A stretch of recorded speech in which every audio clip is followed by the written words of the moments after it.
ஸ்தோத்திரம் அப்பா. துதிக்கிறோம் ராஜா. நல்லவரும் வல்லவரும் கிருபை நிறைந்த எங்கள் தேவாதி தேவனமே நாங்கள் ஸ்தோத்திரிக்கிறோம். எங்கள் அளவுக்கும் அதிகமாக நேசிக்கும் எங்கள் அன்பின் பரலோகத்தின் பிதாவே அப்பா, இதோ இந்த நாளிலுமாய் கூட கர்த்தாவே அப்பா, வார்த்தையில கர்த்தாவே அப்பா என்னை பேச செய்த கிருபைக்காக நன்றி.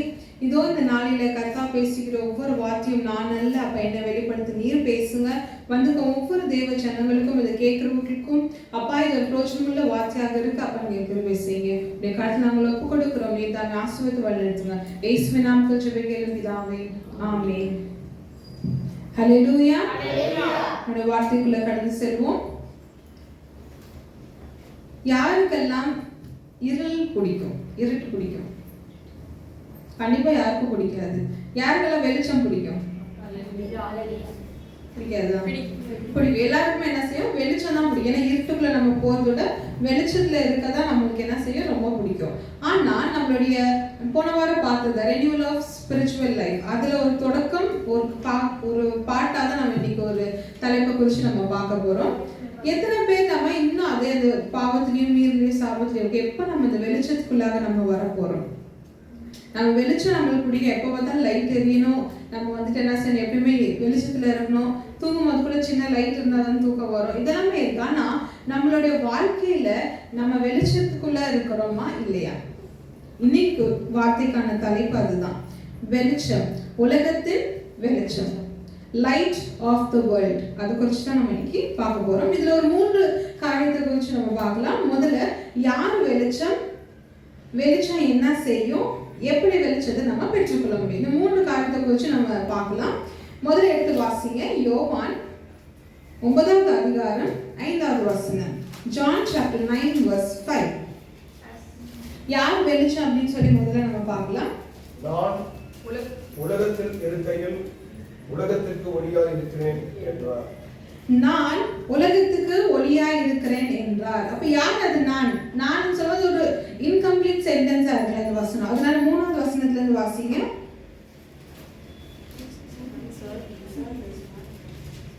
இயேசு பிரதியுத்தரமாக, அது இவன் செய்த பாவம் அல்ல, இவனை பெற்றவர்கள் செய்த பாவம் அல்ல, தேவனுடைய கிரியைகள் இவனிடத்தில் வெளிப்படும் பொருட்டு இப்படி பிறந்தான். பகற்காலம் இருக்கு மட்டும் நான் என்னை அனுப்பினருடைய கிரியைகளை செய்ய வேண்டும், ஒருவனும் கிரியை செய்யக்கூடாத ராக்காலம் வருகிறது. நான் உலகத்தில் இருக்கையில் உலகத்திற்கு ஒளியாய் இருக்கிறேன் என்றார். நமக்கு அதெல்லாம் வேண்டாம். 3வது லைன்ல ஸ்டார்டிங் இயேசு கிறிஸ்து பிரதியுத்தரமாக, இயேசு கிறிஸ்து சொல்றார் நான் உலகத்துக்கு வெளிச்சமா இருக்கிறேன். இப்போ நம்மளுக்கு சாதாரணமாவே தெரியும் உலகத்து வெளிச்சம் யாரு? ஏசப்பா தான்ப்பா அப்படின்னு சும்மா சொல்லிடும். ஆனா நம்மளுக்கு என்ன வேணும்? இப்பெல்லாம் எவிடன்ஸ் வேணும், ப்ரூஃப் வேணும். இது எங்க வந்துச்சு, இது எங்க இருக்கு, எந்த அதிகாரத்துல இருக்கு, எந்த வசனத்துல இருக்கு, யார் சொன்னா, எங்க சொன்னா, இதெல்லாம் நம்மளுக்கு கண்டிப்பா தேவை. சோ அதோட எவிடன்ஸ் தான் இது. John chapter 9 verse 5. நான் உலகத்துக்கு வெளிச்சமா இருக்கிறேன். யார் சொல்றா? இயேசு கிறிஸ்து சொல்றாரு. ஆனா நம்ம என்ன செய்யணும்? வெளிச்சத்தை நம்ம தேடாதபடிக்கு இருளின் காரியத்தை குறிச்சு நம்ம என்ன செய்யறோம்னா அதை தேடி அதை பின்பற்றி தான் நம்ம போய்கிட்டு இருக்கோம். நம்ம போகிற ஒவ்வொரு இடங்களும் இருக்கட்டும், அல்ல நம்ம செய்கிற செயல்பாடுகள் இருக்கட்டும், வெளிச்சத்துக்குரியவைகளா இருக்குதா இல்லையான்றது தான் நம்மளுடைய யோசிக்க வேண்டிய ஒரு சில காரியம்.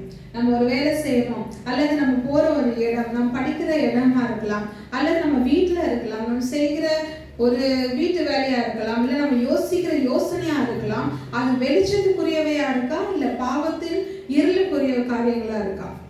வெளிச்சம்னா எது நம்மளுக்கே தெரியும். ஆண்டவருக்கு பிரியமான காரியம் இருக்கலாம், பைபிள் படிக்கிறது, ஜெபிக்கிறது, அது இதுன்னு எல்லாமே வந்துடும். பாவம் இருள்னா என்ன வந்துடும்? ஆட்டோமேட்டிக்கா தெரிஞ்சு பாவம், சாத்தானுக்குரிய வரி, எதெல்லாம் ஏசப்பா பிடிக்காதோ அது எல்லாமே இருளுக்கான ஒரு காரியம் அப்படின்னு நம்மளுக்கே தெரியும். அப்போ நம்ம வெளிச்சத்தின் இயேசு கிறிஸ்து அவருடைய பிள்ளைகளா நம்ம இருக்கணும் அப்படின்னா நம்ம அதை தான் செய்யணும். இயேசு கிறிஸ்து சொல்ற நான் உலகத்துக்கு வெளிச்சமா இருக்கிறேன். அப்ப அவருடைய வெளிச்சம் உலகத்துக்கே இருக்கு. உங்களுக்கு இல்ல, எனக்கு மட்டும்தான் இருக்கு, எனக்கு இல்ல உங்களுக்கு மட்டும்தான் இருக்கு நாங்களும் சொல்லல. ஆனா சார் உலகத்துக்கே நான் வெளிச்சமா இருக்கிறேன். இப்போ எடுத்துக்கொள்ள வேண்டிய காரியம் நம்ம கிட்ட இருக்கு. வெளிச்சம் வேணுமா இல்ல இருள் வேணுமா? ஆண்டவர் எப்படி செஞ்சாரு? ஒரு பக்கம் ஆசீர்வாதத்தையும் சாபத்தையும் வச்சுட்டாரு. இப்போ உங்ககிட்ட வந்து என்ன கொடுத்துட்டாரு? சாய்ஸ் கொடுத்தாரு. உனக்கு என்ன வேணும்னு நீ எடுத்துக்கோ. அதே போலதான் அவர் உலகத்துக்கே வெளிச்சமா இருக்கிறாரு. நீங்க எதை எடுத்துக்கொள்ள போறீங்க? வெளிச்சத்தையா அல்லது இருட்டையா? Light R darkness? அதை நீங்க முடிவு பண்ணணும். அடுத்து வாசிங்க சங்கீதம் 119 105 வசனம். இது எல்லாருக்கும் தெரிஞ்சதுதான். Psalms 119 verse 105. உம்முடைய வசனம் என் கால்களுக்கு தீபமும் என் பாதைக்கு வெளிச்சமுமாய் இருக்கிறது. இப்போ எது வெளிச்சமா இருக்கு அப்படின்னு பாத்தீங்கன்னா ஆண்டவருடைய வார்த்தை. முதல்ல இயேசு சொல்றார், நான் உலகத்துக்கு வெளிச்சமா இருக்கிறேன். அடுத்து என்னது வெளிச்சம் அப்படின்னு பாத்தீங்கன்னா ஆண்டவருடைய வார்த்தை. நம்ம எத்தனை பேரு நம்ம எங்க போனாலும் பைபிள் எடுத்துட்டு போறீங்க? சும்மா கை தூக்குங்க. நீங்க எங்க போனாலும் ஊருக்கு போயில பைபிள் எடுத்துட்டு போறேன், இல்ல நான் பக்கத்து தெருவுக்கு போனா, வேலைக்கு போனா, சரி பைபிள் எடுத்துட்டு போனீங்க, படிச்சீங்களா? படிக்கிறவங்களுக்கு தான் அந்த வேத வசனம். அப்பதான் கர்த்தர் நம்மளுக்கு வெளிச்சமா இருப்பார். நம்ம நினைப்போம் இருட்டு இல்ல, வெளிச்சமா தான் இருக்கு, பகல் நேரம் தான், எனக்கு கண்ணு நல்லா தெரியும், நான் போற வெளிச்சத்துல இல்ல. ஆனால் ஆவிக்குரிய ஜீவியத்தின் வெளிச்சம் நம்மளுக்கு எப்பயுமே தேவை. அதுக்கு நான் வந்து பைபிள் ஒரு டார்ச், நீங்க போற இடத்துல என்ன செய்யுங்க, இப்படியே காமிச்சிட்டே போங்க, வெளிச்சம் வரும்னு சொல்லல. அது என்ன, இது நம்மளுக்கு இது ஒரு நம்மளுக்கு ஒரு வெளிச்சமா இருக்கும். ஆண்டோடைய வார்த்தை எப்போதுமே நம்ம கையில இருக்கணும், நம்ம இதுல இருக்கணும், நம்ம மைண்ட்ல இருக்கணும், நம்மளுடைய ஹார்ட்ல இருக்கணும். அது என்ன செய்ய, நம்ம தியானிச்சுக்கிட்டே இருக்கணும் ஆண்டோடைய வார்த்தையை. ஏசு கிறிஸ்து வெளிச்சமா இருக்கிறாரு. ஆனா நம்ம கிட்ட நம்ம ஏசு கிறிஸ்துவ பார்க்க முடியும். ஏசு கிறிஸ்து எங்க இருக்கிறாரு? அதுக்கு நீங்க என்ன கேட்கல, எங்க இருக்கிற ஏசப்பா சொல்லு, நான் அங்க அவரை தேடி போற வெளிச்சத்தை. ஆண்டோடைய வார்த்தை நம்மளுக்கு என்ன செய்ய வெளிச்சமாக கொடுத்துட்டாரு. அதுக்கு நம்ம 2 வெளிச்சம் இருக்கா? ஏசு கிறிஸ்துவும் வார்த்தை 2 வெளிச்சம் இருக்கா? 2 வெளிச்சம் இருக்கா? இல்ல. அது சரியா வாசிக்கலாம். வாசிங்க எடுத்து யோவான் 1ஆம் அதிகாரம் 1ல இருந்து 5 வரைக்கும் வாசிக்கலாம். அதுக்கு 2 வெளிச்சம் இருக்கு. 2 வெளிச்சம் பக்கத்துல எதுல போறோம் நீங்க குழப்ப வேண்டாம். எது வெளிச்சம்? ஒரே வெளிச்சம் தான். அது என்னன்னு யோவான் 1:1ல இருந்து 5ல வாசிக்கலாம். ஆதியிலே வார்த்தை இருந்தது, அந்த வார்த்தை தேவனிடத்தில் இருந்தது, அந்த வார்த்தை தேவனாய் இருந்தது. அவர் ஆதியிலே தேவனோடு இருந்தார். சகலமும் அவர் மூலமாய் உண்டாயிற்று. உண்டானதொன்றும் அவராலே அல்லாமல் உண்டாகவில்லை. அவருக்குள் ஜீவன் இருந்தது. அந்த ஜீவன் மனுஷருக்கு ஒளியாய் இருந்தது. அந்த ஒளி இருளிலே பிரகாசிக்கிறது. இருளானது அதை பற்றிக் கொள்ளவில்லை. ஆமென். முதல் வசனம் மட்டும் திரும்ப வாசிங்க. ஆதியிலே வார்த்தை இருந்தது. அந்த வார்த்தை தேவனிடத்தில் இருந்தது. அந்த வார்த்தை தேவனாய் இருந்தது. ஆதியில வார்த்தை இருந்தது. வார்த்தை தேவனிடத்துல இருந்து. அந்த வார்த்தை என்ன வந்தது? தேவனாய் இருக்கிறார். அப்போ 2 வெளிச்சம் இல்ல. ஆண்டவர் என்ன செய்தாருன்னா, முதல்ல நானே வெளிச்சம் சொல்லிட்டாரு. அடுத்ததுல அவரோட வார்த்தை நம்மளுக்கு வெளிச்சமாக இருக்கு. ஆனா 2 காரியம் கிடையாது, ஒரே காரியம் தான். அவருடைய வார்த்தை தான் நம்மளுக்கு வெளிச்சமா இருக்கு. நம்ம எத்தனை பேர் ஆண்டோட வார்த்தையை கைரங்களை பிடிச்சிட்டு, ஏசப்பா இப்படி சொல்லிட்டீங்க, வாழ்க்கையில் ஒரு வெளிச்சம் வேணும், இருளுக்குள்ளையும் பாவங்கள் சாம நம்ம யோசிக்கலாம். நம்ம யோசிக்க மட்டும்தான் செய்யறோம், அதுக்கான செயல்பாடுகள் கிடையாது. நீங்க சொல்ல, ஏன் நான் இன்னும் இந்த இருளான வாழ்க்கையில, ஏன் இந்த பாவமும் கடினமான ஒரு வாழ்க்கையில, சாபமான வாழ்க்கையில, எங்க அப்பா அம்மா எப்படி இருந்தாங்க, எங்க தாத்தா பாட்டி எப்படி எல்லாம் இருந்தாங்க, ஆனா நான் ஏன் இப்படி ஒரு வாழ்க்கையில இருக்கிறேன், இதை மட்டும் கேட்கிறோம். ஆனா அதுக்கான காரியத்தை நம்ம என்ன செய்யறதில்ல, செயல்பாடுகளா கொண்டு வர்றது இல்லை, வார்த்தைகளை படிக்கிறது இல்லை. ஒரு வசனம் ஒரு நாளைக்கு அட்லீஸ்ட் ஒரு வசனம் வாசிக்கலாம். எத்தனை பேர் அதாவது வாசிக்கிறோம்? இல்லை. வெறும் சண்டே மட்டும்தான் பைபிள் கையில இருக்கும். அது பைபிள் கையில இருக்காது. யாரையாவது எடுத்துட்டு வாங்க, நீங்க எடுத்துட்டு வந்தீங்கன்னா நான் சர்ச்சுக்கு நேரா வந்துடுறேன் அப்படின்னு சொல்லி சர்ச்சுக்கு என்ன செய்யறோம், வந்துடுறோம். அன்னைக்கு கூட அந்த பைபிளை எடுத்துட்டு போறது கூட நம்மளுக்கு என்ன செய்யுது, கை வலிக்குது. அப்ப எத்தனை பேர் வெளிச்சத்தை நீங்க புறக்கணிச்சிருக்கிறீங்க? ஆண்டோடைய வெளிச்சம் நம்மளுக்கு ரொம்ப அவசியம்.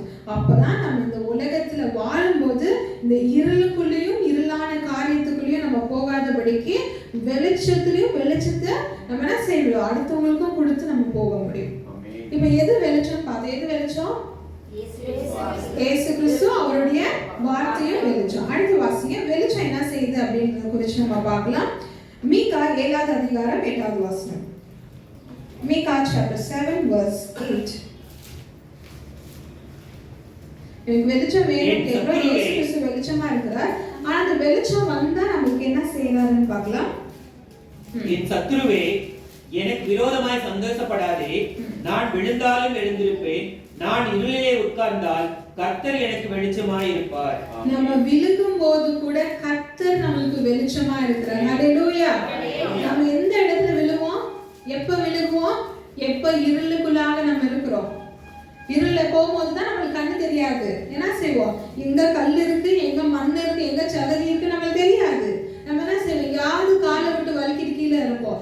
அந்த விழுகிற நேரத்துல, இருளான நேரத்துல கர்த்தர் நம்மளுக்கு என்ன செய்றாரு, வெளிச்சமாக இருக்கிறார். நம்ம எவ்வளவு நேரத்துல நம்ம விழுக, இந்த வசனம் ஸ்டார்டிங்ல தான் சொல்லுது, do not lord over me my enemy. ஒரு நமக்கு விரோதமான காரியங்களை குறித்து நம்ம வசனத்தை திரும்ப வாசிங்க. என் சத்துருவே எனக்கு விரோதமாய் சந்தோஷப்படாதே. நம்ம விழுகும்போது சந்தோஷப்படுற ஒரே ஆள் அதுதான். யாரு? நம்மளுடைய சத்துரு. மனுஷனா இருக்கலாம், இல்ல சாத்தானா இருக்கலாம், உங்க கூட பிறந்தவங்களா இருக்கலாம், அல்லது உங்க ஃப்ரெண்ட்ஸா இருக்கலாம், உங்க துரோகிகளா இருக்கலாம், யாரா வேணா இருக்கலாம். அவங்க தான் முதல்ல சந்தோஷம். விழுந்துட்டாங்கப்பா, எனக்கு துரோகம் நம்ம செஞ்சிருக்க மாட்டோம், அவங்க நம்ம துரோகம் செஞ்சிருப்பாங்க. பேசுற காரியம் அப்படி, எனக்கு துரோகம் செஞ்சாங்களே, அவங்களுக்கு இது வேணும். அப்படி சந்தோஷப்படுற நேரத்துல, நீங்க கீழே விழுந்திருக்கிற நேரத்துல, இருளான நேரத்துல கர்த்தர் உங்களுக்கு வெளிச்சமாக வர்றார். உங்களுக்கு வெளிச்சம் வேணுமா? எத்தனை பேருக்கு வெளிச்சம் வேணும்? கீழே விழுகும் போது கர்த்தர் உங்களுக்கு வெளிச்சமாக இருந்தா சிலரு நம்மள தூக்குறாரு. இதுக்கு அஷூரன்ஸா இன்னைக்கு நம்ம வாசித்த சங்கீதத்துல இருந்து வாசிங்க. சங்கீதம் 57 6வது வசனம். 57:6 Psalms.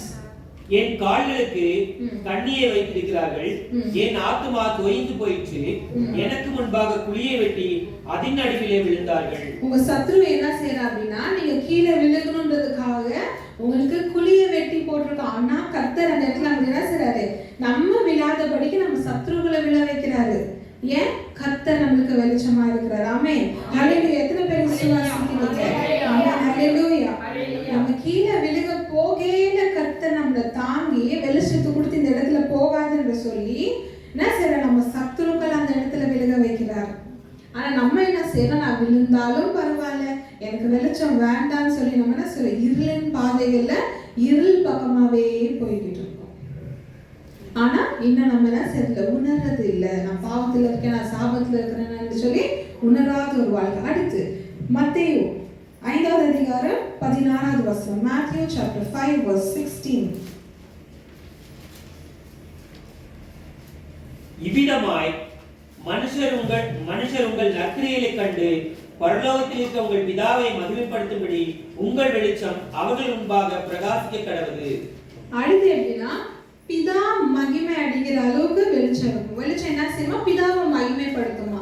எப்படி என்று சொல்லி பாத்தீங்கன்னா, நீங்க செய்யற காரியம், இப்ப நீங்க வெளிச்சத்தை நீங்க பின்பற்றி உங்களுக்கு வெளிச்சம் இருக்கு அப்படின்னு சொன்னா நீங்க என்ன செய்வீங்க, நன்மையானது செய்வீங்க. நன்மைனா அடுத்தவங்க ஹெல்ப் பண்றது, அவங்களுக்கு நல்லது செய்யறது, காசு கேட்டா காசு கொடுக்கறது, சாப்பாடு வாங்கி கொடுக்கறது, இல்ல ஒரு ஏழைகளுக்கு பிச்சை போடுற மாதிரியான காரியம். இது மட்டும் இல்ல, நல்லதுன்னு சொன்னா நீங்க எதெல்லாம் நல்லது செய்றீங்க, பாவம் இல்லாத காரியம் எல்லாமே நல்லதுதான். நீங்க அப்படியாப்பட்ட நல்லது செய்யும் போது உங்களுக்கு எதிராக இருக்கிறவங்க, உங்க கூட இருக்கிறவர்கள், உங்க நண்பர்கள், உற்ற உறவினர்கள், அல்லது நீங்க சபைக்கு போறீங்களோ உங்க பக்கத்துல உட்கார்ந்து இருக்கிறவங்க என்ன செய்வாங்கன்னா, உங்களை பார்ப்பாங்க, இவங்க எப்படி இவ்வளவு அருமையான காரியங்களை செய்யறாங்க, இவங்க எப்படி பாவம் இல்லாம வாழ்றாங்க, எப்படி இவங்க இவ்வளவு பரிசுத்தமா இருக்கிறாங்கன்னு சொல்லி ஆச்சரியப்படுவாங்க. அந்த நேரத்துல பிதாவானவர் என்ன செய்றாரு, மகிமைப்படுறாரு. ஆனா நம்ம செய்யற காரியம் எப்படி இருக்குன்னா, நம்ம பெற்றோர்களை, நம்ம கூட பிறந்தவர்களை தலை குனிற வைக்கிற ஒரு காரியத்தை தான் நம்ம செஞ்சு கொண்டிருக்கிறோம். அல்லது நீங்களே என்ன செய்றீங்க, தலை குனிச்சு நிக்கிற ஒரு காரியத்துல இருக்கிறோம். நம்ம செய்யற காரியங்கள் நன்மையும் நன்மைக்கு ஏற்றவர்களாக இல்லை. அப்ப எப்படி வெளிச்சம் நம்மளுக்கு கிடைக்கும்? வெளிச்சம் எப்படி நம்மளுக்கு கிடைக்கும்? கிடைக்காது. நம்மளுக்கு வெளிச்சம் வேணும்னா நன்மையும் நன்மையான காரியங்களையும் செய்யணும். எடுத்து வாசி 3வது காரியத்தை பார்க்கலாம். யோவான் 1வது அதிகாரம் 5வது வசனம். அடுத்து வெளிச்சம் நம்மளுக்காக என்ன செய்யுது? John chapter 1 verse 5. அந்த ஒளி இருளிலே பிரகாசிக்கிறது, இருளானது அதை பற்றி கொள்ளவில்லை. இருள பிரகாசிக்கிற ஒரு வெளிச்சம். இப்போ நீங்க எங்கயாவது ஒரு இடத்துக்கு நீங்க போறீங்க அப்படின்னா, அந்த இடத்துல பாவம் செய்யறவங்க சூழ்ந்து இருக்கிறாங்கன்னா, அந்த இடத்துல நீங்க என்ன செய்யணும், ஒரு பிரகாசமான ஒரு ஒளியா அந்த இடத்துல. ஆனா நம்ம என்ன செய்யறோம், இருள நம்மள ஓவர் கம் பண்ண. அந்த வசனம் திரும்ப வாசிங்க. அந்த ஒளி இருளிலே பிரகாசிக்கிறது, இருளானது அதை பற்றி கொள்ளவில்லை.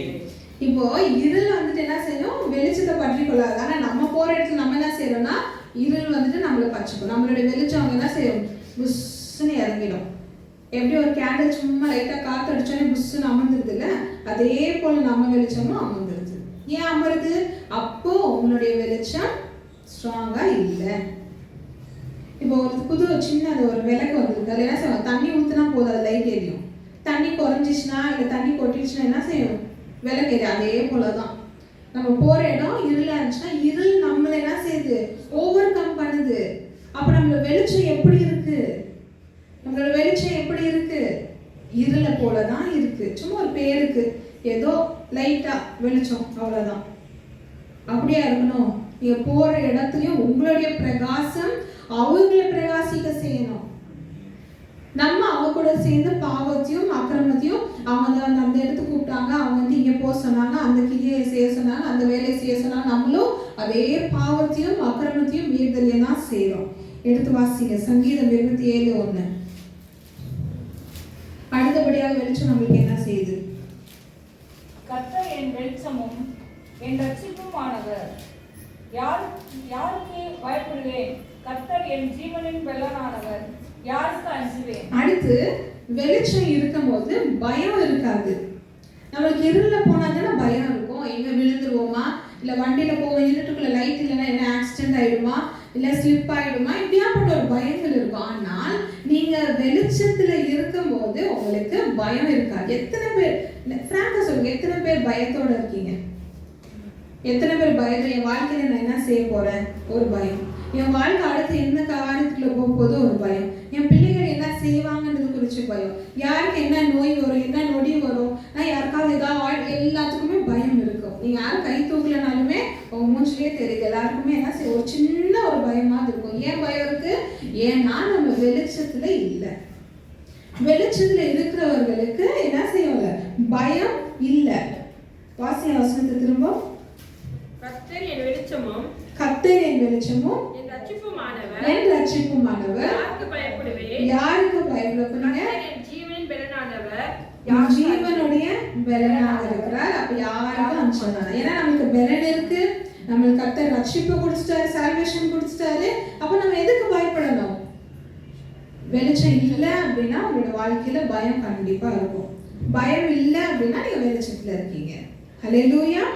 அடுத்து மூன்றாவது காரியத்துக்குள்ள கடந்து செல்லலாம். வெளிச்சத்தை எப்படி பெற்றுக்கொள்ளலாம்? How to get the light?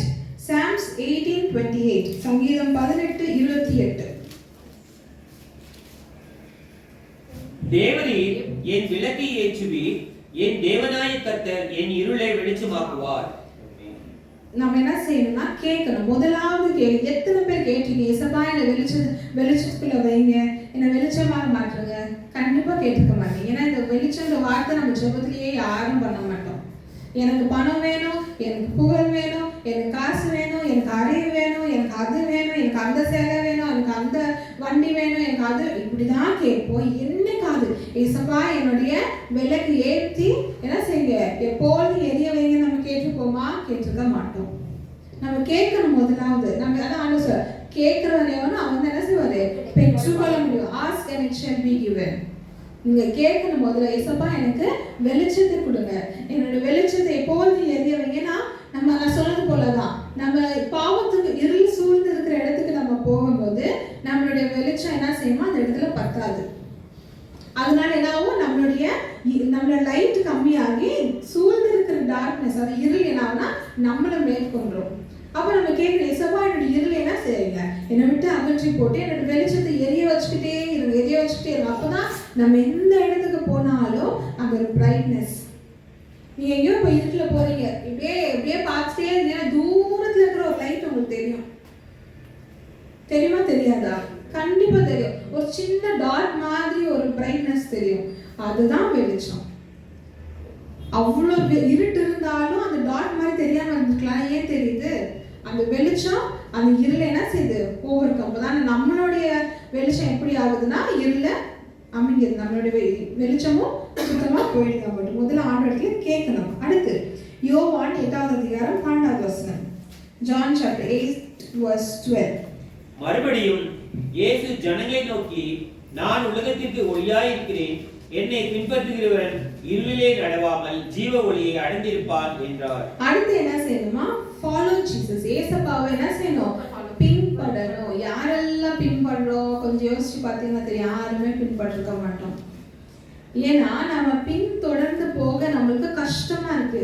அவருடைய நடந்து போன பாதை எப்படி இருக்கு? கல்லும் முள்ளும் மேடுமா இருக்கு. நம்மளால அதை நடக்க நம்மளுக்கு என்ன வேணும்? நல்ல ரோடு வேணும். நம்ம இப்போ வண்டியில எங்கன்னா போனா கூட அப்படிதான். இந்த பக்கம் ரோடு சரி இருக்காது, சகதியும் ஏத்தமும் பள்ளமும் கல்லுமா இருக்கும். இந்த பக்கம் போல, இந்த பக்கம் புது ரோடு போட்டிருக்காங்க, அப்படிதானே போவோம். அதே போல நம்ம வாழ்க்கையில என்ன செய்யறோம்? ஏசப்பா பின்னால நம்மளால போக முடியல. ஏசப்பா பின்பற்றணும். Follow Jesus.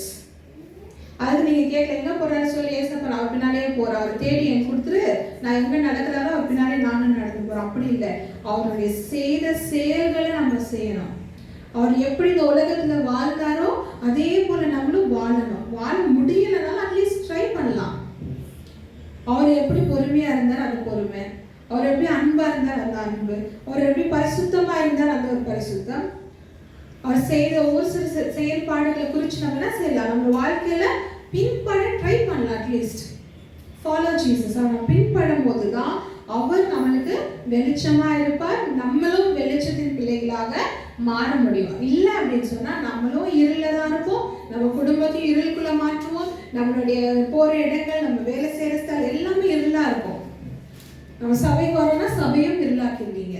ஏன்னா அந்த இருள் என்ன செய்யும்? அதிகமாக அதிகமாக அதிகமாக இருள் தான் இருக்கும், தவிர வெளிச்சம் வராது. இப்போ ஒவ்வொருத்தரும் வெளிச்சமா இருக்கும் போது மட்டும்தான் நம்மளோட சபை, நீங்க செய்யற இடம், நீங்க போற வேலைகள், நீங்க வீட்டுல இருக்கும் போது வீட்டுல ஒரு பிரகாசம், ஒரு வெளிச்சம், ஒரு ஆசீர்வாதம் கர்த்தர் நம்மளுக்கு உண்டு பண்ணி கொடுப்பார். ஹல்லேலூயா. எழுத வாசிங்க லூக்கா 11:34 35. Luke chapter 11 verse 34 and 35. கண்ணானது சரீரத்தின் விளக்காய் இருக்கிறது. உன் கண் தெளிவாய் இருந்தால் உன் சரீரம் முழுவதும் வெளிச்சமாய் இருக்கும். முதல்ல உங்களுடைய கண்களை நீங்க என்ன செய்யணுமா? பரிசுத்தமாக்கணுமா. ஏன் கண்களை அந்த இடத்துல குறிக்கிறா? கண்ணு தான் ஃபுல் பாடிக்கே ஒரு லேம்ப், ஒரு விளக்கு போல இருக்கு. அது வசனம் புரிஞ்சுச்சா? திரும்ப வாசிங்க. கண்ணானது சரீரத்தின் விளக்காய் இருக்கு. ஒரு கண்ணு தான் சரீரத்துக்கே விளக்கா இருக்கு. அப்ப அந்த கண்ணை நீங்க என்ன செய்யணும்? பரிசுத்தமாக்கணும். எப்படி பரிசுத்தமாக்கணும்? ஒரு வீட்டுக்கு போயிட்டு ஒரு சோப் எடுத்து என்ன செய்யணும்? நல்லா கண்ணை கழுவி தேய்ச்சி சுத்தமாக்கி பரிசுத்தமாக்கிடணும். சரியா? கண்களை பரிசுத்தமாக்குது எப்படி? ஆண்டோடைய கருத்துல போகிறீங்க. கண்ணை போயினா கண்ணுகள் நம்மளுக்கு என்ன செய்யும்? இச்சைகளையும் பாவங்களையும் தூண்டும். நம்ம ஏதோ ஒரு காரியத்தை பார்த்துட்டோம்னா, ஓ இவங்களே செய்யறாங்க, இந்த பாவத்தை நானும் செய்யலாம். இவங்களே அந்த மாதிரியான காரியங்களும் அந்த இச்சையும் பாவத்தையும் செய்யறாங்க, நானும் செய்யலாம். அப்ப என்ன செய்யும்? கண்களை முதல்ல பரிசுத்தமாக்கணும். உங்களுடைய கண் சுத்தமா இருந்தால் உங்களுடைய முழு சரீரத்துக்கும் என்ன செய்யும்? வெளிச்சம் நல்லாவே கிடைக்கும். வாசிங்க. உன் கண் தெளிவாய் இருந்தால் உன் சரீரம் முழுவதும் வெளிச்சமாய் இருக்கும். உன் கண் கெட்டதாய் இருந்தால் உன் சரீரம் முழுவதும் இருளாய் இருக்கும். ஆகையால் உன்னிலுள்ள வெளிச்சம் இருளாகாதபடிக்கு எச்சரிக்கையாய் இரு. ஏன்னா எச்சரிக்கையா இருக்கணும். உங்களுடைய கண்ணை சுத்தமாக பரிசுத்தமாக வைக்கும் போதுதான் உங்களுடைய முழு சரீரத்துக்கும் என்ன செய்யும்? வெளிச்சம் சரியா கிடைக்கும். இல்லைன்னா உங்களுக்கு சரியா கிடைக்கும். இப்போ நீங்க ஒரு கேண்டலை பத்த வைக்கிறீங்கன்னு வைங்களேன். ஒரு கேண்டில் நீங்க ஆன் பண்றீங்க, பண்ண உடனே அந்த கேண்டல்ல ஒரு டெஸ்டோ அல்லது ஏதோ ஒரு காரியம் பிளாக் ஆச்சுன்னா அந்த லைட் வந்து சரியா எரியாது. உடனே நீங்க என்ன பண்ணீங்க? லைட் ஆஃப் பண்ணிட்டு அந்த த்ரெட்டை வந்துட்டு சரிப்படுத்திட்டு அப்புறமா திரும்ப பார்த்து வைப்பீங்க. திரும்ப சரியா எரியுமா? திரும்ப எரியுமா? எரியுமா எரியாதா? சரியா எரியும். அதே போல நம்ம கண்களையும் நம்ம என்ன செய்யணும்? பரிசுத்தமாக்கணும். நம்ம கண்கள் சரியா இருக்கும் போது நம்மளோட வெளிச்சம் என்ன செய்யும்? சரியாக நம்மளுக்கு கிடைக்கும். இது மட்டும் இல்லை, நம்ம ஆண்டவரை கேட்கணும், அவரை பின்பற்றணும். அப்போதுதான் நம்மளுக்கு என்ன செய்யும்? அவருடைய வெளிச்சம் நம்மளுக்கு கிடைக்கும். அடுத்த வாசிங்க யோவான் 12:36. John chapter 12 verse 36. ஒளி உங்களோடு இருக்கையில் நீங்கள் ஒளியும் பிள்ளைகளாகும்படிக்கு ஒளியிடத்தில் விசுவாசமாய் இருங்கள் என்றார். அடுத்து என்ன செய்யணும்? விசுவாசிக்கணும். யார் விசுவாசிக்கணும்? ஒளியை விசுவாசிக்கணும். யார் ஒளியா இருக்கிறார்? எது ஒளியா இருக்கு? தேவனுடைய வார்த்தை. நம்ம வார்த்தையை விசுவாசிக்கிறதே கிடையாது. ஆண்டவர் சொல்லி இருக்கிறார், எனக்கு இந்த வருஷம் வாக்குத்தத்தம் வாக்குத்தத்தம்படியே கர்த்தர் என்னை நடத்துவார் என்று சொல்லி என்ன செய்யல, நம்ம விசுவாசிக்கல. அவருடைய வசனத்தை விசுவாசிக்கும் போதுதான் நம்மளுக்கு வெளிச்சம் என்ன செய்யும், சரியாக கிடைக்கும். நம்ம வெளிச்சத்தை விசுவாசிக்கிறதே இல்லை. வெளிச்சம் யாரு? ஏசப்பா. ஏசப்பா யாரு? வார்த்தையா இருக்கிற. நம்ம கொடுக்கப்பட்டிருக்கிற இந்த வார்த்தை ஒவ்வொன்றுமே கர்த்தர் ஆவியானவர் மூலியமாக ஏவப்பட்டு எழுதின ஒரு வார்த்தைகள். ஆனா நம்ம இதை விசுவாசிக்கிறது இல்லை. நம்ம யாரை விசுவாசிக்கிறோம்? மனுஷன் சொல்லுவோம், அடுத்த வாரம் அவனுக்கு ஒரு 10 லட்சம் ரூபாய் தரேன், அவனை விசுவாசிட்டே இருப்போம். அவனே பாவம் காசு இல்லாமல் இருப்போம், அவனை விசுவாசிப்போம், கண்டிப்பா காசு கொடுத்துருவாரு. எப்படியோ நம்ம அவருக்காக வெயிட் பண்ணினா செய்வோம். அவங்க வீட்டில் போய் காத்திருப்போம், அவங்க எங்கெல்லாம் போறாங்களோ கேட்போம். ஆனா நம்மளுக்கு என்ன செய்யும், கொடுக்க மாட்டாங்க. ஆனா நீங்க ஆண்டவரை விசுவாசிக்கும் போது, அவருடைய வார்த்தையை விசுவாசிக்கும் போது கர்த்தர் உங்களுக்கு நிச்சயமாக வெளிச்சத்தை கொடுப்பார். ஆமென். ஹல்லேலூயா. எடுத்து வாசிங்க. 1 யோவான் 1வது அதிகாரம் 5-9 வசனம். 1 John chapter 1 verse 5 to 9. ஒரு வசனமா வாசிங்க. தேவன் ஒளியாய் இருக்கிறார், அவரில் எவ்வளவேனும் இருள் இல்லை. இது நாங்கள் அவரிடத்தில் கேட்டு உங்களுக்கு அறிவிக்கிற விசேஷமாய் இருக்கிறது. ஃபர்ஸ்ட் என்னன்னு பாத்தீங்கன்னா, ஏசப்பா என்ன செய்றார்? வெளிச்சமா இருக்கிறார், அவரிடத்துல இருள் இல்ல. அப்ப அவருடைய பிள்ளைகள் நம்ம கிட்ட இருள் இருக்கலாமா? இருள் இருக்க கூடாது. இதெல்லாம் ஒரு சின்ன வார்னிங்ஸ். ஏசப்பா ஒளியா இருக்கிறார், அவருடைய பிள்ளைகள் நம்ம என்ன செய்யணும்? ஒளியா தான் இருக்கணும். நம்ம இருளின் பிள்ளைகளாகவும் இருளாகவும் இருக்க கூடாது. வாசிங்க. நாம் அவரோடு ஐக்கியப்பட்டவர்கள் என்றும் சொல்லியும் இருளிலே நடக்கிறவர்களாய் இருந்தால் சத்தியத்தின்படி நடவாமல் பொய் சொல்லுகிறவர்களாய் இருப்போம். அப்ப நம்ம என்ன செய்யறோம்னா, நான் சர்ச்சுக்கு போறேன், நான் உபவாசிக்கிறேன், நான் வசனத்தை வாசிக்கிறேன், நான் என்ன செய்யறேன், பைபிள் பக்கத்துல வச்சுக்கிட்டே பைபிள் மேலேயே தலையை வச்சு நான் தூங்குறேன். எங்க போனாலும் நான் அவரோட வசனத்தை எடுத்துட்டு போறேன், நான் தியானிக்கிறேன். ஆனா நான் வந்துட்டு வெளிச்சமா இல்லை அப்படின்னு சொன்னா நான் யாரு? பொய் சொல்றவர்களாக இருக்கிறோம். சத்தியமாக இல்லாதபடிக்கு பொய் சொல்றவர்களாக இருக்கிறோம். நீங்க இவ்வளவு செய்யலாம், செஞ்சிருக்கலாம், அல்லது செய்யறேன்னு நீங்க சொல்லலாம். ஆனால் நீங்க வெளிச்சத்தை வாசிங்க. நாம் அவரோடு ஐக்கியப்பட்டவர்கள் என்று சொல்லியும் இருளிலே நடக்கிறவர்களாய் இருந்தால் சத்தியத்தின்படி நடவாமல் பொய் சொல்லுவர்களாய் இருக்கிறோம். இதெல்லாம் சொல்லிட்டு இதெல்லாம் செஞ்சுட்டு நம்ம என்ன செய்யறோம்? இருள வழியிலே போறோம். வீட்டுக்கு போனோடனே நம்ம என்ன செய்யறோம்? நம்ம பாவம், பொய், களவு, கெட்ட வார்த்தைகள், குடி, சிகரெட்டு, விபச்சார ஆவி இதெல்லாம் இருந்துச்சு அப்படின்னா நீங்க சொன்னதும் செய்கிற அடுத்த நல்ல காரியமுமே எல்லாமே வேஸ்ட். நம்ம ஆண்டவருடைய பிள்ளையா, வெளிச்சத்தின் பிள்ளையா, வெளிச்சமா இருக்கணும் அப்படின்னு சொன்னா நீங்க உண்மையா இருப்பீங்க, பொய் சொல்ல மாட்டீங்க. சத்தியமும் ஆண்டவருடைய வார்த்தை சத்தியமா இருக்கு, அதன்படியே நீங்க என்ன செய்வீங்க? நடப்பீங்க. வாசிங்க. அவர் ஒளியில் இருக்கிறது போல நாமும் ஒளியிலே நடந்தால் ஒருவர் ஐக்கியப்பட்டிருப்போம். அவருடைய குமாரனாகிய இயேசு கிறிஸ்துவின் இரத்தம் சகல பாவங்களையும் நீக்கி நம்மை சுத்திகரிக்கும். நீங்க வெளிச்சத்துல நடந்தீங்கன்னா வெளிச்சத்துக்குள்ள இருக்கிறவங்க கூட தான் ஐக்கியம் இருக்கும். இப்ப பாவம் செய்யறவங்க கூடயும் துரோகம் செய்யறவங்க கூடயும் இப்ப நம்ம என்ன செய்வோம்னா தெரியும், நம்ம இவங்க நம்மளுக்கு துரோகம் செய்யறாங்க, நம்மளோட தவறான பாதையை நடத்துறாங்க, எல்லாமே நமக்கு தெரியும். ஆனா நம்ம என்ன செய்வோம்னா அவங்க கூட தான் இருப்போம். அப்போ நம்ம என்ன சத்தியத்தை கேட்கல, சத்தியத்தின்படி நம்ம நடக்கல, திரும்ப பொய்யான மனுஷனாக தான் இருக்கிறோம். அப்படி நீங்க வெளிச்சத்தின் கூட இருந்து உங்க கூட இருக்கிறவங்களும் வெளிச்சத்தின் பிள்ளைகளாக இருந்தாங்க அப்படின்னு சொன்னா உங்களுடைய பாவத்தை கர்த்தர் கழுவார். நீங்க இப்ப சும்மா நீங்க பொய்யான பாவத்துக்குள்ளேயே செஞ்சுட்டு ஏசப்பா ரத்தத்தினால கழுவுங்க, இந்த ரத்தத்துல என்ன கழுவுங்க நீங்க கேட்டீங்க அப்படின்னு சொன்னா கர்த்தர் கழுவ மாட்டார். நீங்க யார் கூட ஐக்கியமா இருக்கிறீங்க, யார் கூட உங்களுக்கு ஃபெலோஷிப் இருக்கு, அதை கர்த்தர் பார்ப்பார். அப்படி நீங்க பொய்யானவர்களோட உங்களோட ஐக்கியம் இருந்துச்சுன்னு சொன்னா கர்த்தர் உங்களை பாவத்துல இருந்து கழுவ மாட்டார். வாசிங்க. நமக்கு பாவமில்லை என்போமானால் நம்மை நாமே வஞ்சிக்கிறவர்களா இருப்போம், சத்தியம் நமக்குள் இராது. இத்தனை காரியமும் செஞ்சுட்டு நான் பாவம் செய்யல, நான் தப்பு செய்யல, நான் துரோகம் செய்யல, நான் நம்பிக்கை துரோகம் செய்யல நீங்க சொன்னீங்க அப்படின்னா நீங்க எப்படிப்பட்டவர்களா இருக்கிறீங்க? வஞ்சிக்கிறவர்களாக இருக்கிறீங்க. உங்களை நீங்க வஞ்சிக்கிறீங்க. நீங்க செய்யற பாவம், நீங்க தப்பு செய்றீங்க, ஒத்துக்குனீங்க அப்படின்னா நம்ம போன வாரம் வார்த்தையில பார்த்தோம், கன்ஃபஸ் பண்ணிட்டோம் அப்படின்னா கர்த்தர் மன்னிச்சிருவாரு. ஆனா நம்ம என்ன செய்யறோம்னா கன்ஃபஸ் பண்ணாதபடிக்கு நான் பாவம் செய்யல, நான் தப்பு செய்யல, நான் குற்றம் செய்யல அப்படின்னு நீங்க உங்களை நீங்களே வஞ்சிக்கும் போது திரும்ப அதே இருளுக்குள்ள தான் போறீங்க. அதை நீங்க புரிஞ்சு கொள்ளணும். வாசிங்க எடுத்து.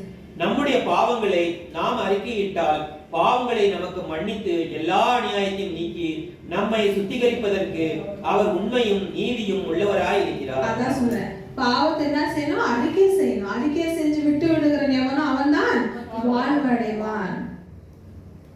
அவன் தான் வாழ்வடைவான். நீங்க வாழ்வடையணும், நீங்க நல்லா இருக்கணும், நீங்க ஆசுவாதமா இருக்கணும், சுகமா இருக்கணும், பலனா இருக்கணும், நான் நல்லா படிக்கணும், நல்ல வேலை செய்யணும் அப்படின்னு நினைச்சுன்னா வெளிச்சத்தையும் பின்பற்றணும். வெளிச்சத்து கூட தான் நம்ம என்ன செய்யணும்? ஐக்கியம் உள்ளவர்களா இருக்கணும். நம்ம ஐக்கியத்தை சரிப்படுத்தணும். நம்ம ஐக்கியத்தை சரிப்படுத்தணும். யோசிச்சு பாருங்க, யார் கூட இருக்கிறேன், நான் என்ன செய்யறேன்? நீங்க யார்கிட்ட கேட்க வேண்டாம். உங்க அப்பா அம்மா, உங்களுடைய ஃப்ரெண்ட்ஸ், உங்களுடைய பசங்க, யார்கிட்ட கேட்காது. நீங்களே யோசிச்சு பாருங்க, உங்களுக்கே தெரியும் நான் என்ன செய்யறேன் சரியா? நான் வெளிச்சத்துல இருக்கிறேன்னா, வெளிச்சத்தில் பிள்ளையா இருக்கிறேனா, இயேசு கிறிஸ்துவை பின்தொடர்கிறேனா, அவரை விசுவாசிக்கிறேனா? இல்லைன்னு சொன்னா இதெல்லாம் ஸ்டார்ட் பண்ணுங்க. நீங்களாம் என்ன நினைக்கிறீங்க? கிறிஸ்துவ வாழ்க்கைனா ஈஸி. சர்ச்சுக்கு போறோம், ஆராதனை பண்றோம், பாட்டு பாடுறோம், சர்ச்சில் போய் உட்காந்து தூங்கிட்டு வரோம், இவ்வளவுதான் அவனுடைய கிறிஸ்துவ வாழ்க்கைன்னு நினைக்கிறீங்க. ஆனா அவரோட வாழ்க்கையில நீங்க செய்யற ஒவ்வொரு ஒரு சின்ன சின்ன காரியமும் ஆண்டவர் எழுதி வச்சுட்டே வருவார். நீங்க செய்யற பாவம், நீங்க செய்யற குற்றம், நீங்க 10 வாட்டி நீங்க நல்லா செஞ்சாலும் செய்யற அந்த ஒரு பாவம், ஒரு குற்றம் உங்களை என்ன செய்யும்? தண்டனை கண்டிப்பா கிடைக்கும். அதான் சொல்லுவாங்க, ஒரு பானைக்கு ஒரு சோறு பருவம். விஷம் ஒரு டிராப் போட்டாலும் விஷம் தான். ஏன் சொல்றாங்க? இதெல்லாம் இதான் நீங்க கத்துக்கணுன்றதுக்காக தான் வயசானவங்க நிறைய காரியங்களை சொல்லியிருக்காங்க. ஆனா நம்ம என்ன செய்யறோம்? ஒரு காதுல வாங்கி இன்னொரு காதுல விட்டுறோம். இப்ப எப்படி உட்காந்துட்டு இருக்கோம்? தூங்கிக்கிட்டு சும்மா எங்கேயோ யோசிச்சுட்டு ஏதோ கடன் ஏண்டா வந்தோமோ இன்னைக்கு அப்படின்ற காரியம் எல்லாம் என்ன செய்ய இருக்கக்கூடாது. வெளிச்சத்தை பின்பற்றுறவங்களையும் நம்ம என்ன செய்யணும்? அப்பதான் நம்ம வெளிச்சம் உள்ளவர்களாக மாற முடியும். ஹல்லேலூயா. இதெல்லாம் கண்களை முடிச்சு ஜெபிப்போம். ஸ்தோத்திரம் இயேசுவே, ஸ்தோத்திரம் அப்பா, துதிக்கிறோம், ஸ்தோத்திரிக்கிறோம் அப்பா. எங்கள் அளவுக்கும் அதிகமாக நேசிக்கும் எங்களால் பரலோகத்தின் பிதாவே, இதோ இந்த நாளில வெளிச்சத்தை குறித்து கர்த்தாவே நாங்கள் தியானித்திருக்கிறோம்.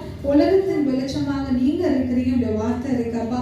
இதை நாங்கள் கரங்களை பிடித்து உண்மை பற்றி கொண்டு அப்பா உங்களை விசுவாசித்து கர்த்தாவே நாங்களும் வெளிச்சத்தின் பிள்ளைகளாக மாற அப்பா அப்படியாப்பட்ட ஒரு சிலாக்கியத்தை எங்களுக்கும் இங்கே அமர்ந்திருக்கிற ஒவ்வொருத்தருக்கும் நீ கொடுக்கும்படியா நாங்கள் ஜெபிக்கிறோம். உடைய காலத்தில் நாங்கள் ஒப்பு கொடுக்கிறோம். ஆசீர்வதியும் வழி நடத்துகிறோம். இயேசுவின் நாமத்தில் ஜெபிக்கிறோம் பிதாவே, ஆமென்.